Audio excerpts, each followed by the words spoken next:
तो अब से कुछ ही देर में शुरू होगी प्रधानमंत्री नरेंद्र मोदी की मन की बात। 89 कार्यक्रम के द्वारा आज प्रधानमंत्री अपने विचार देश की जनता के सामने रखेंगे। माना जा रहा है कि टोक्यो में हो रहे ओलंपिक पर भी चर्चा की जा सकती है प्रधानमंत्री के द्वारा। जिस तरह से प्रधानमंत्री ने लगातार खिलाड़ियों का हौसला बढ़ाया है,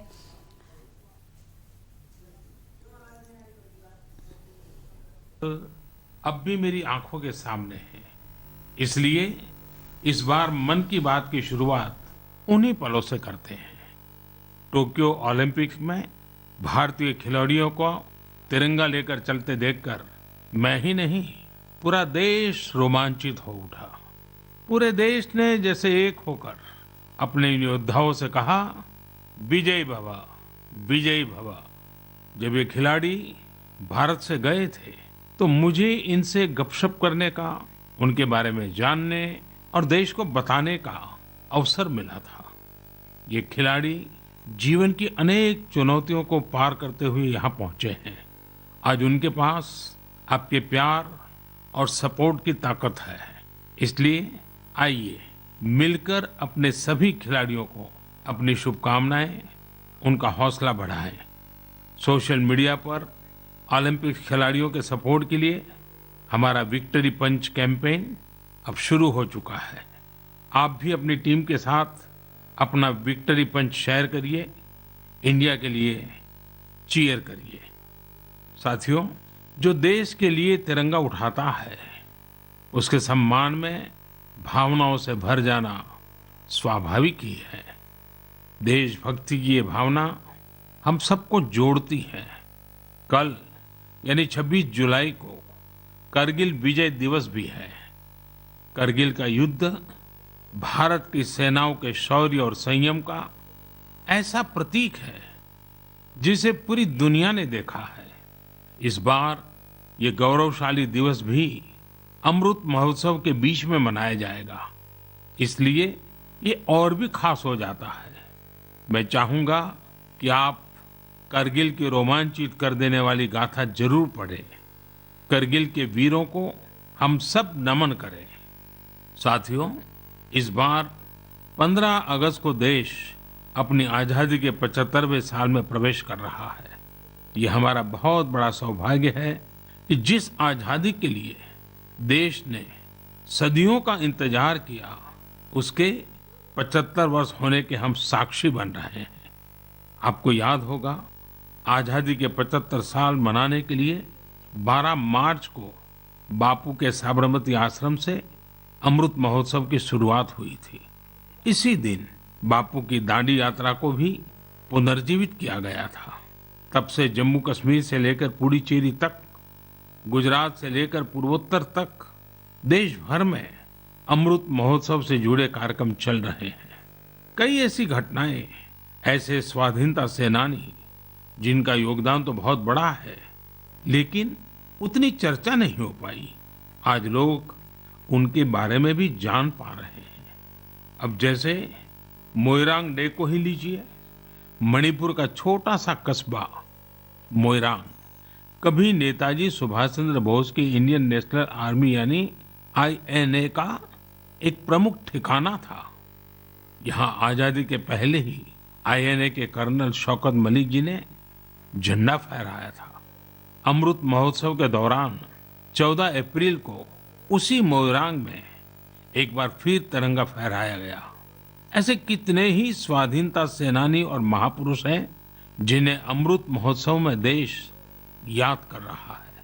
सरकार और सामाजिक संगठनों की तरफ से भी लगातार इससे जुड़े कार्यक्रम आयोजित किए जा रहे हैं। ऐसा ही एक आयोजन इस बार 15 अगस्त को होने जा रहा है। ये एक प्रयास है राष्ट्रगान से जुड़ा हुआ। सांस्कृतिक मंत्रालय की कोशिश है कि इस दिन ज्यादा से ज्यादा भारतवासी मिलकर राष्ट्रगान गाएं। इसके लिए एक वेबसाइट भी बनाई गई है, राष्ट्रगान.in। इस वेबसाइट की मदद से आप राष्ट्रगान गाकर उसे रिकॉर्ड कर पाएंगे, इस अभियान से जुड़ पाएंगे। मुझे उम्मीद है आप इस अनोखी पहल से जरूर जुड़ेंगे। इसी तरह के बहुत सारे अभियान, बहुत सारे प्रयास आपको आने वाले दिनों में देखने को मिलेंगे। अमृत महोत्सव किसी सरकार का कार्यक्रम नहीं, किसी राजनीतिक दल का कार्यक्रम नहीं, यह कोटि कोटि भारतवासियों का कार्यक्रम है। हर स्वतंत्र और कृतज्ञ भारतीय का अपने स्वतंत्रता सेनानियों को नमन है। और इस महोत्सव की मूल भावना का विस्तार तो बहुत विशाल है। ये भावना है अपने स्वाधीनता सेनानियों के मार्ग पर चलना, उनके सपनों का देश बनाना। जैसे देश की आजादी के मतवाले स्वतंत्रता के लिए एकजुट हो गए थे, वैसे ही हमें देश के विकास के लिए एकजुट होना है। हमें देश के लिए जीना है, देश के लिए काम करना है। और इसमें छोटे छोटे प्रयास भी बड़े नतीजे ला देते हैं। रोज के कामकाज करते हुए भी हम राष्ट्र निर्माण कर सकते हैं। जैसे वोकल फॉर लोकल, हमारे देश के स्थानीय उद्यमियों, आर्टिस्टों, शिल्पकारों, बुनकरों को सपोर्ट करना हमारे सहज स्वभाव में होना चाहिए। 7 अगस्त को आने वाला नेशनल हैंडलूम डे एक ऐसा अवसर है जब हम प्रयास पूर्वक भी ये काम कर सकते हैं। नेशनल हैंडलूम डे के साथ बहुत ऐतिहासिक पृष्ठभूमि जुड़ी हुई है। इसी दिन 1905 में स्वदेशी आंदोलन की शुरुआत हुई थी। साथियों, हमारे देश के ग्रामीण और आदिवासी इलाकों में हैंडलूम कमाई का बहुत बड़ा साधन है। ये ऐसा क्षेत्र है जिससे लाखों महिलाएं, लाखों बुनकर, लाखों शिल्पी जुड़े हुए हैं। आपके छोटे छोटे प्रयास बुनकरों में एक नई उम्मीद जगाएंगे। आप स्वयं कुछ न कुछ खरीदें और अपनी बात दूसरों को भी बताएं। और जब हम आजादी के 75 साल मना रहे हैं, तब तो इतना करना हमारी जिम्मेवारी बनती ही है भाइयों। आपने देखा होगा, साल 2014 के बाद से ही मन की बात में हम अक्सर खादी की बात करते हैं। ये आपका ही प्रयास है कि आज देश में खादी की बिक्री कई गुना बढ़ गई है। क्या कोई सोच सकता था कि खादी के किसी स्टोर से एक दिन में 1 करोड़ रुपए से अधिक की बिक्री हो सकती है? लेकिन आपने ये भी कर दिखाया है।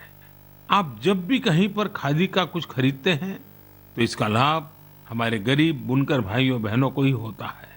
इसलिए खादी खरीदना एक तरह से जन सेवा भी है, देश सेवा भी है। मेरा आपसे आग्रह है कि आप सभी मेरे प्यारे भाइयों बहनों ग्रामीण इलाकों में बन रहे हैंडलूम प्रोडक्ट्स जरूर खरीदें और उसे #myhandloom mypride के साथ शेयर करें। साथियों, बात जब आजादी के आंदोलन और खादी की हो तो पूज्य बापू का स्मरण होना स्वाभाविक है। जैसे बापू के नेतृत्व में भारत छोड़ो आंदोलन चला था, वैसे ही आज हर देशवासी को भारत जोड़ो आंदोलन का नेतृत्व करना है।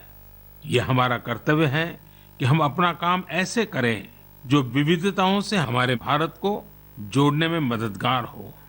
तो आइए हम अमृत महोत्सव को ये अमृत संकल्प लें कि देश ही हमारी सबसे बड़ी आस्था, सबसे बड़ी प्राथमिकता बना रहेगा। नेशन फर्स्ट, ऑलवेज फर्स्ट के मंत्र के साथ ही हमें आगे बढ़ना है। मेरे प्यारे देशवासियों, आज मैं मन की बात सुन रहे मेरे युवा साथियों का विशेष आभार व्यक्त करना चाहता हूं। अभी कुछ दिन पहले ही माय गॉव की ओर से मन की बात के श्रोताओं को लेकर एक स्टडी की गई थी। इस स्टडी में ये देखा गया कि मन की बात के लिए संदेश और सुझाव भेजने वालों में प्रमुखतः कौन लोग हैं। स्टडी के बाद ये जानकारी सामने आई कि संदेश और सुझाव भेजने वालों में से करीब करीब 75% लोग 35 वर्ष की आयु से कम के होते हैं। यानी भारत की युवा शक्ति के सुझाव मन की बात को दिशा दे रहे हैं।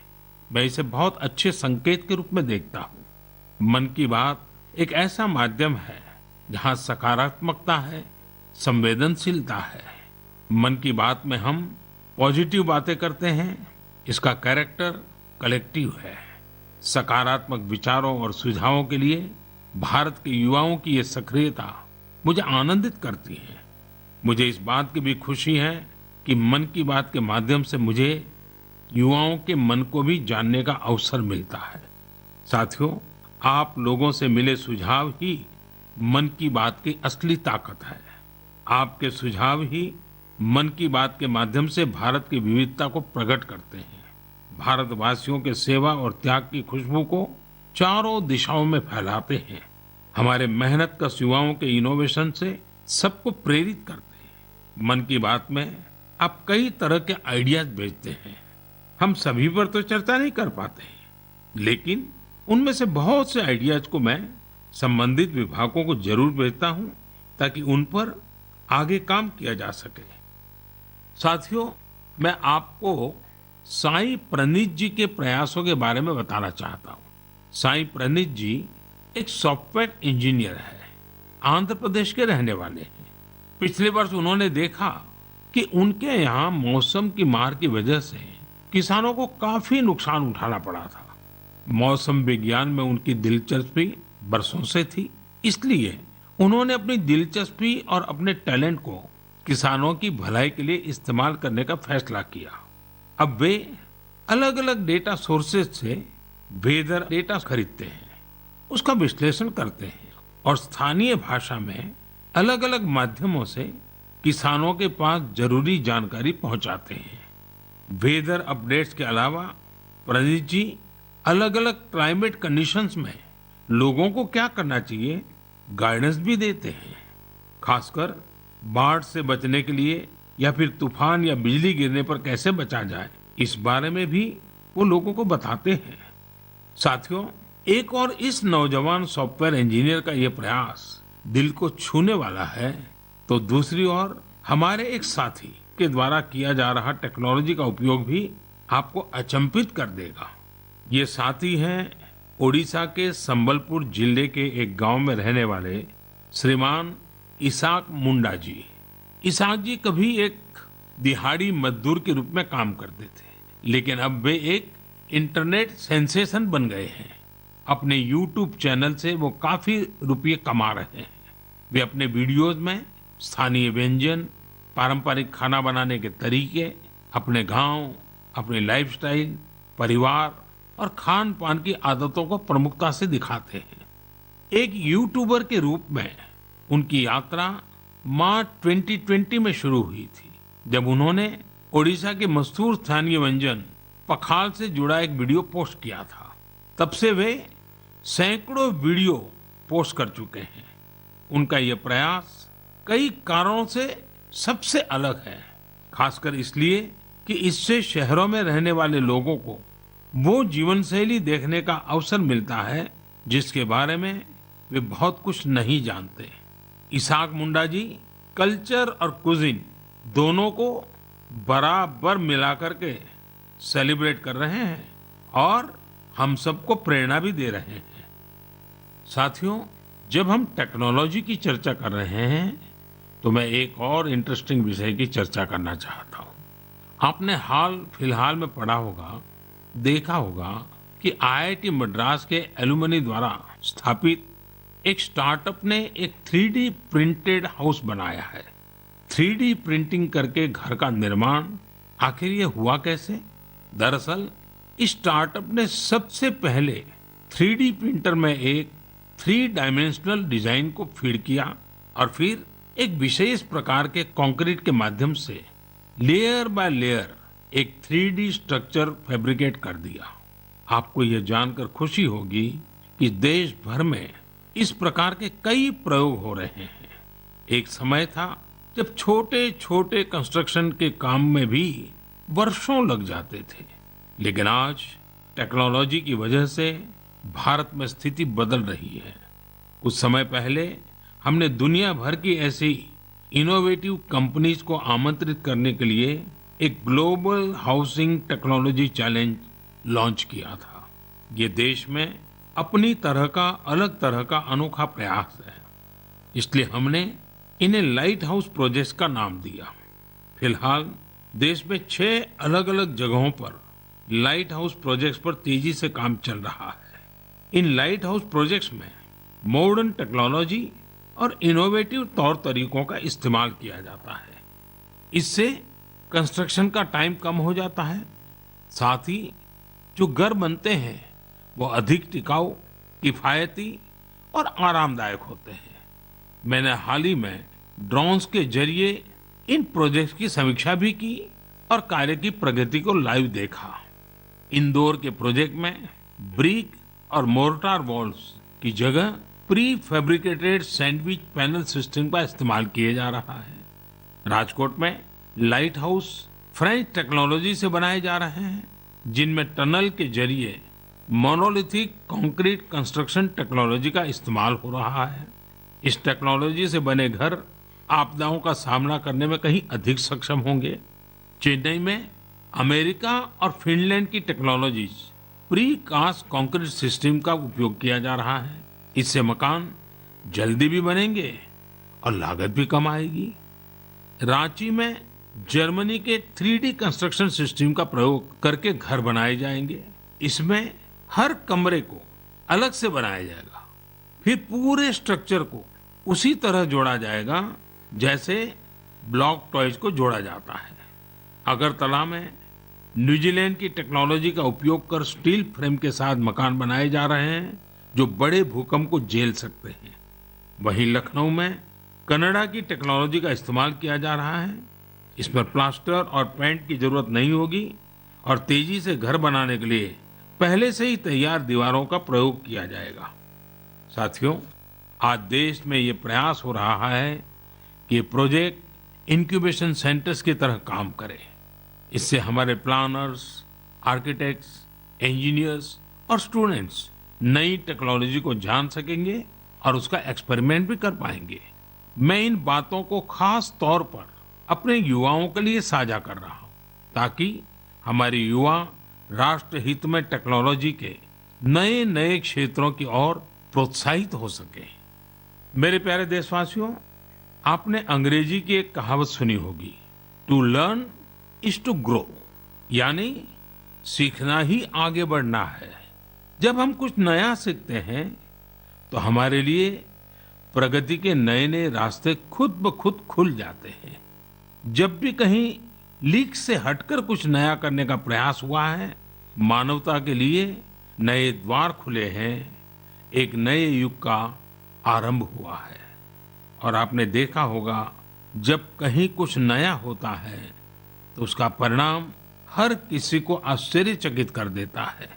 अब जैसे कि अगर मैं आपसे पूछूं कि वो कौन से राज्य हैं जिन्हें आप सेब, एप्पल के साथ जोड़ेंगे, तो जाहिर है कि आपके मन में सबसे पहले हिमाचल प्रदेश, जम्मू कश्मीर और उत्तराखंड का नाम आएगा।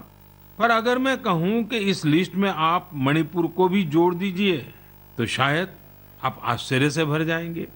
कुछ नया करने के जज्बे से भरे युवाओं ने मणिपुर में ये कारनामा कर दिखाया है। आजकल मणिपुर के उखरुल जिले में सेब की खेती जोर पकड़ रही है। यहाँ के किसान अपने बागानों में सेब उगा रहे हैं। सेब उगाने के लिए इन लोगों ने बाकायदा हिमाचल जाकर ट्रेनिंग भी ली है। इनमें से एक हैं टीएस रिंग फामियोंग। ये पैसे से एक एरोनॉटिकल इंजीनियर है।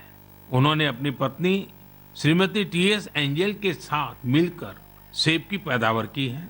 इसी तरह अवुंगशी शिमरे ऑगस्टिन ने भी अपने बागान में सेब का उत्पादन किया है। अवुंगशी दिल्ली में जॉब करती थी। ये छोड़कर वो अपने गांव लौट गई और सेब की खेती शुरू की। मणिपुर में आज ऐसे कई एप्पल ग्रोवर हैं जिन्होंने कुछ अलग और नया करके दिखाया है। साथियों, हमारे आदिवासी समुदाय में बेर बहुत लोकप्रिय रहा है। आदिवासी समुदायों के लोग हमेशा से बेर की खेती करते रहे हैं, लेकिन कोविड-19 महामारी के बाद इसकी खेती विशेष रूप से बढ़ती जा रही है। त्रिपुरा के उनाकोटी के ऐसे ही 32 साल के मेरे युवा साथी हैं विक्रमजीत चकमा। उन्होंने बेर की खेती की शुरुआत कर काफी मुनाफा भी कमाया है और अब तो लोगों को बेर की खेती करने के लिए प्रेरित भी कर रहे हैं। राज्य सरकार भी ऐसे लोगों की मदद के लिए आगे आई है। सरकार द्वारा इसके लिए कई विशेष नर्सरी बनाई गई है ताकि बेर की खेती से जुड़े लोगों की मांग पूरी की जा सके। खेती में इनोवेशन हो रहे हैं तो खेती के बाय प्रोडक्ट्स में भी क्रिएटिविटी देखने को मिल रही है। साथियों, मुझे उत्तर प्रदेश के लखीमपुर खीरी में किए गए एक प्रयास के बारे में भी पता चला है। कोविड के दौरान ही लखीमपुर खीरी में एक अनोखी पहल हुई है। वहां महिलाओं को केले के बेकार तनों से फाइबर बनाने की ट्रेनिंग देने का काम शुरू किया गया। वेस्ट में से बेस्ट करने का मार्ग। केले के तने को काटकर मशीन की मदद से बनाना फाइबर तैयार किया जाता है जो जूट या सन की तरह होता है। इस फाइबर से हैंडबैग, चटाई, दरी, कितनी ही चीजें बनाई जाती हैं। इससे एक तो फसल के कचरे का इस्तेमाल शुरू हो गया, वहीं दूसरी तरफ गांव में रहने वाली हमारी बहनों बेटियों को आय का एक और साधन मिल गया। बनाना फाइबर के इस काम से एक स्थानीय महिला को 400 से 600 रुपये प्रतिदिन की कमाई हो जाती है। लखीमपुर खीरी में सैकड़ों एकड़ जमीन पर केले की खेती होती है। केले की फसल के बाद आमतौर पर किसानों को इसके तने को फेंकने के लिए अलग से खर्च करना पड़ता था। अब उनके पैसे भी बच जाते हैं। यानी आम के आम, गुठलियों के दाम। ये कहावत यहाँ बिल्कुल सटीक बैठती है। साथियों, एक और बनाना फाइबर से प्रोडक्ट्स बनाए जा रहे हैं, वहीं दूसरी तरफ केले के आटे से डोसा और गुलाब जामुन जैसे स्वादिष्ट व्यंजन भी बन रहे हैं। कर्नाटक के उत्तर कन्नड़ और दक्षिण कन्नड़ जिलों में महिलाएं यह अनूठा कार्य कर रही हैं। ये शुरुआत भी कोरोना काल में ही हुई है। इन महिलाओं ने न सिर्फ केले के आटे से डोसा, गुलाब जामुन जैसी चीजें बनाई, बल्कि इनकी तस्वीरों को सोशल मीडिया पर शेयर भी किया है। जब ज्यादा लोगों को केले के आटे के बारे में पता चला तो उसकी डिमांड भी बढ़ी और इन महिलाओं की आमदनी भी। लखीमपुर खीरी की तरह यहाँ भी इस इनोवेटिव आइडिया को महिलाएं ही लीड कर रही हैं। साथियों, ऐसे उदाहरण जीवन में कुछ नया करने की प्रेरणा बन जाते हैं। तो ये आप सुन रहे थे प्रधानमंत्री नरेंद्र मोदी को मन की बात कार्यक्रम में, और फिलहाल वक्त तो चला एक छोटे से ब्रेक।